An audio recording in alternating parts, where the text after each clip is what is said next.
Hi, it's Hans at ahappierman.com. Today's topic is another death story to motivate you.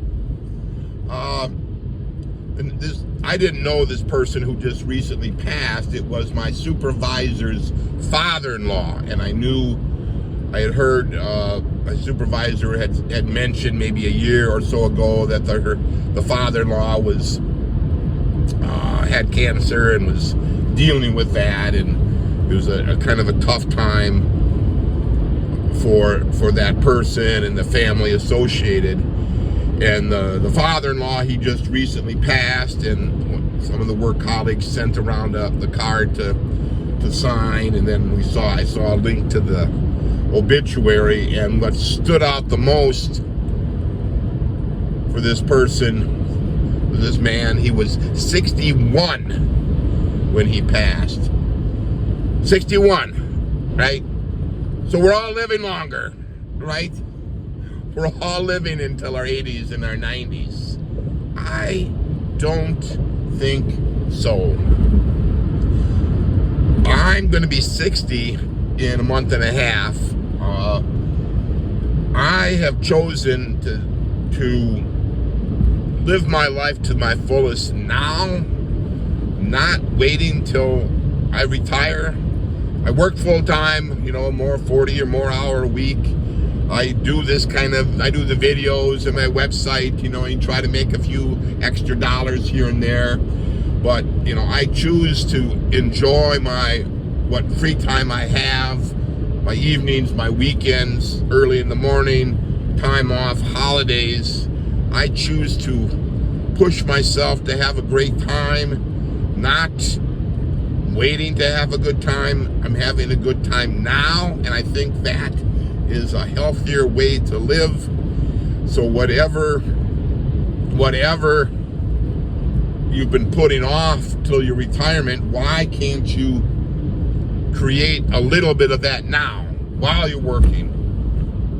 You ought to have weekends, you ought to have holidays, you ought to have some vacation time that you can spend doing what you like to do. And if you work in a way that doesn't give you any time off, well, you have to find different work that does. That's the most important benefit of working for somebody, is the time off, right? A reasonable amount of time for you to do things besides work. And I think a lot of people, you get so caught up in the evenings, the weekends, the holidays, and your vacation time, just doing chores around the house, catching up on sleep, doing errands, taking care of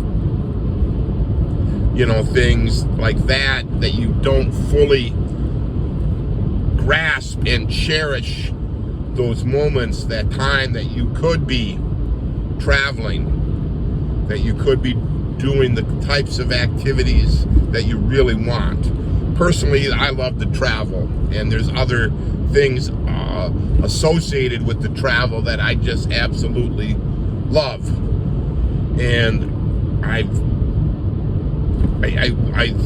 kept thinking, the death was the motivation for my original first trip as a divorced guy in my early 50s, was the death of a high school classmate. That was the motivator to make me think that I don't have that much time, that there is no guarantee, that 60 is a witching hour for men, that a lot of us men aren't gonna make 60, and a huge number of us aren't gonna make 70.